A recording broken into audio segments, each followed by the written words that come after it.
Hi guys, magandang araw po sa inyong lahat. Bakit nga ba kailangan nating mag-ipon ng pera? Kailangan nating mag-ipon ng pera. Sa videong ito, meron akong isi-share sa inyo na 3 kadahilanan kung bakit tayo mag-ipon ng pera.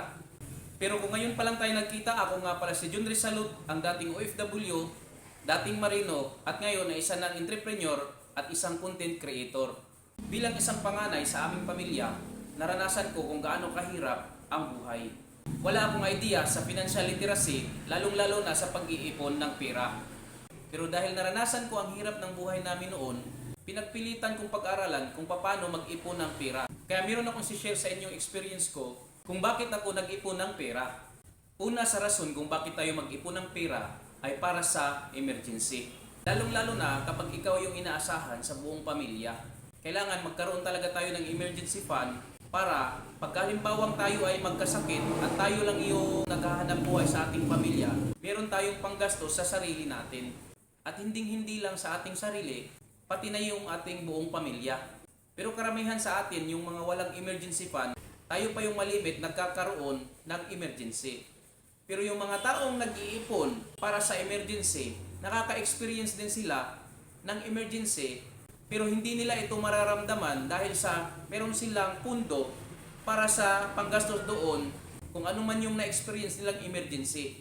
Handang-handa sila at kung meron man silang ma-experience na hindi inaasahang pangyayari na gastusin, well prepared sila. Kaya hindi nila nararamdaman at nababahala kung saan sila kukuha ng panggastos. Sunod na rason bakit tayo mag-iipon ng pera dahil sa investment.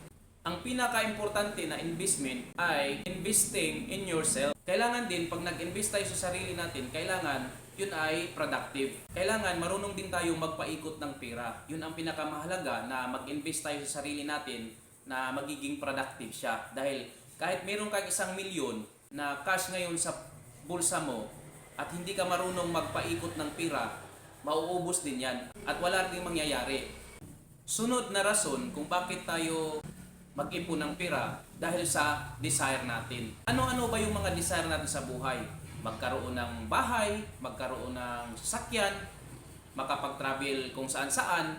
Gusto nating magkaroon ng magandang damit, magandang sapatos, magandang cellphone. Pero dapat magiging wais tayo. Sa mga nilalaan natin doon sa desire natin, ng mga luho natin, kailangan yun yung extra money. Which is, yung pera na yun ay bukod doon sa emergency fund at sa investment.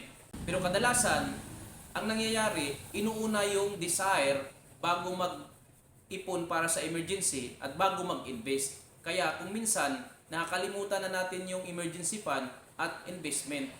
Kaya kahit gaano man kalaki yung pera natin at kung wala tayong nilalaan para doon at walang additional na investment na kumikita, mauubos at mauubos pa rin yung ating pundo o yung ating ipon.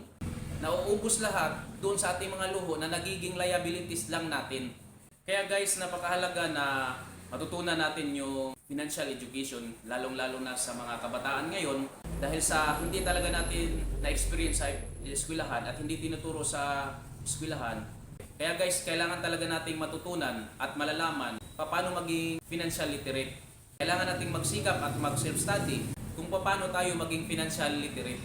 Dahil sa hindi pa naman ito natin matutunan doon sa eskwelahan at napaka-advantage na sa panahon ngayon lalong-lalo na sa mga kabataan dahil sa marami na tayong matutunan sa internet kung paano maging financial literate. Kaya napakahalaga kung meron tayong ipon. Huwag kalimutan ang emergency fund, investment, bago yung desire. Kaya guys, kung may natutunan kayo sa video ko na to, paki-like and share and follow my YouTube channel at pahit na rin ng notification bell para updated po kayo sa tuwing ako'y may i-upload na video. See you next time. Brum brum. Bye!